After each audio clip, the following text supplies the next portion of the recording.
What's happening, y'all? Things are crazy here. Coronavirus, COVID-19, whatever it is, has hit Kentucky, so they're dropping all kinds of things around here on stocking up and self-quarantining and all that good stuff. So I'm gonna follow their rules and quarantine myself in the greenhouse to do some planting, because it's planting time. And we've got a lot of stuff that's in there, but it's just a constant, like every day, plant some more stuff to get ready for the summer garden. Just because our garden's getting bigger and bigger, if we try to tackle all that in one day, it'd be backbreaking. So we space it out within like a week and just plant a bunch of stuff. So let's take a look. I'll show you what I'm planting today. And then I'm actually thinking I'm gonna move, if time permits, some stuff out into the garden, like some cauliflower that we have. So we got a lot of stuff going on in here. It won't look like it, but there's a lot of things happening. So we've got tomatoes popping up everywhere. Those are some eggplant. All of those are starting to work. We've planted all of these yesterday. So this is different tomato varieties. Literally every single row here is a different variety of tomato. And kind of what we do to kind of maximize germination and the amount. So like if you're growing a big bunch of several varieties of tomatoes, it could take up a lot of flats if you really wanted to plant a bunch of them and, per se, to try to germinate. So what we do is we kind of take each row and we are a little liberal with our seed throwing down into there. So we usually give about 2 to 3 in each little hoe. Now that's tight, but you have to sorry about the guineas, man. They are just all jacked up today. You have to up pot tomatoes pretty much as soon as they get a little leggy, and then you get those true leaves on there. So we take them out, we thin them, and then we pot them up and then let them grow even bigger. And then you kind of got to keep potting up tomatoes until it's time to get them in the ground. But we'll show you all as the time goes by with that on how to do it. But that's a way that you can get several plants to come up in a small space. Jen also got the rest of her 2020 tea garden planted, so it's got all kinds of stuff up in there. Kind of the same aspect with that, especially tea garden seeds, man. If y'all have done herbs, you know how small those seeds are for the most part. So they're all in there, and of course there's more than one in each, but really excited to get that going. Peppers, stevia, which the stevia, it actually even says to just put on top of the soil. I saw someone coming. She's quarantining with me. The stevia is so small that you actually just put that on top of the soil. So it got a pot on its own. I have to just graze it on there. Are you locked out? Let me in. What's the password? Please. Coronavirus. Welcome, coronavirus. So I told them our governor, it is warm, kind of pretty much was saying, maybe self-quarantine for 14 days. So I told them we're going to self-quarantine ourselves in our greenhouse and plant a bunch of things. That's right. So we just got talking about all the stuff that we planted. We have some more peppers, tomatoes, and then some of our cool crop stuff that I'm hopefully going to get in the ground today. Hopefully. We'll see. But we're going to plant some more stuff. So today we are going to plant some more flowers and all of our peppers that we paper towel germinated. Hopefully we got quite a few in there to get us going a little bit better. All right, I've gotten all kinds of flowers planted. Of course, mainly zinnias. There's one row of marigolds because this one told me to put them in there. But that's my flat of zinnias that I have. There's just a few. Jen has been doing all the peppers. Yes. Fun stuff, huh? Yes. Yep. I got a little warm in here, which is actually something I wanted to talk to you all about. So in a previous video, I talked about having that little heater there to heat our place, but I wanted to tell you all a trick. Heat lamps.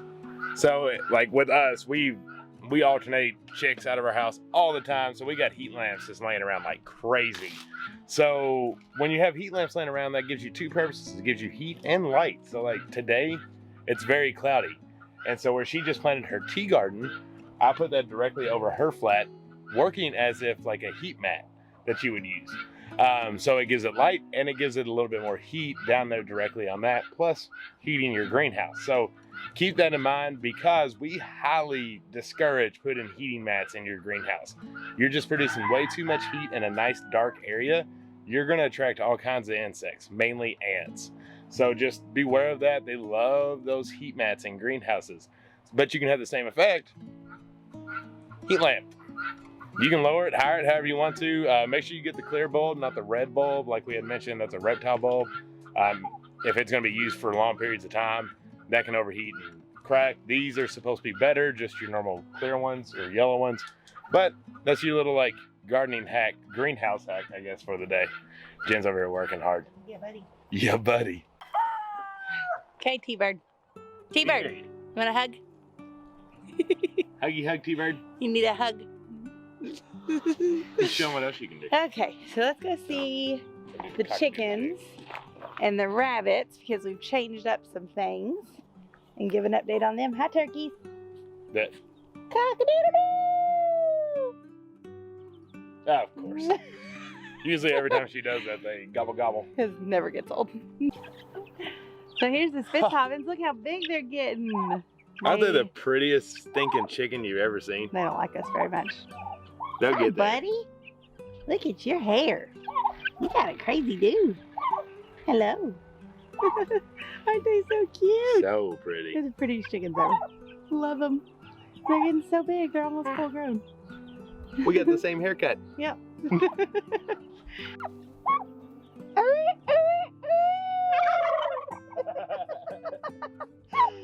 Got him.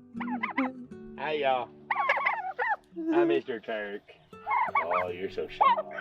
Hi, ladies. And we've got the Cornish game hens and the Red Rangers outside. This is the old rabbit coop. That was originally the chicken coop. It was. So back to its main purpose. Yeah, they're doing great though. They're getting real big and growing, being good little chickens. Y'all are just awesome, aren't you?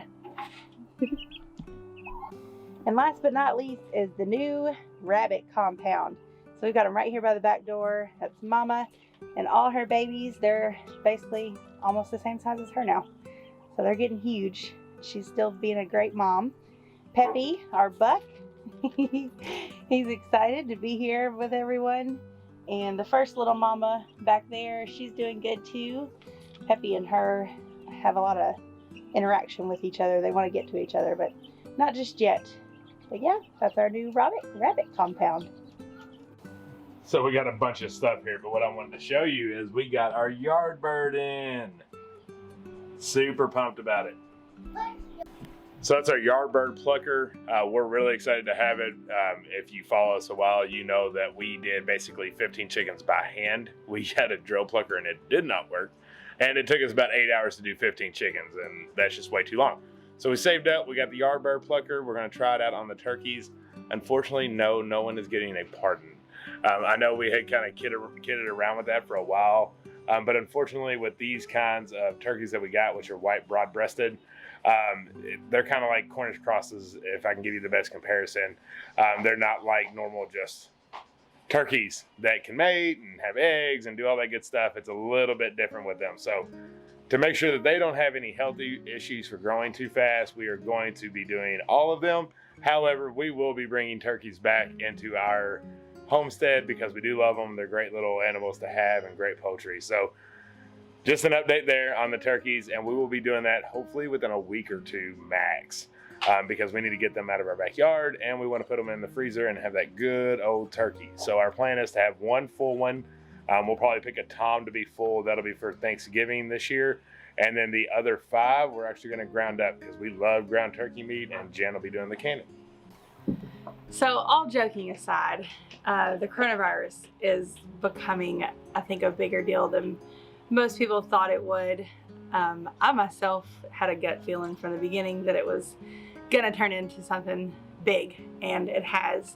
I don't know about where you guys are. It's affecting the whole world.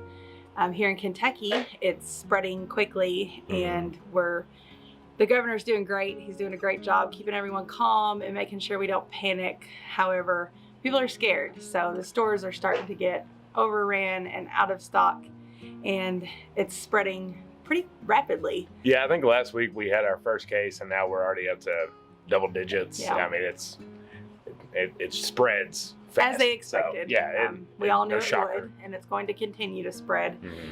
But they're doing certain steps every single day. They add steps to make sure we can try to contain it. They're talking about maybe closing the schools. A lot of the colleges and universities already have. Yep.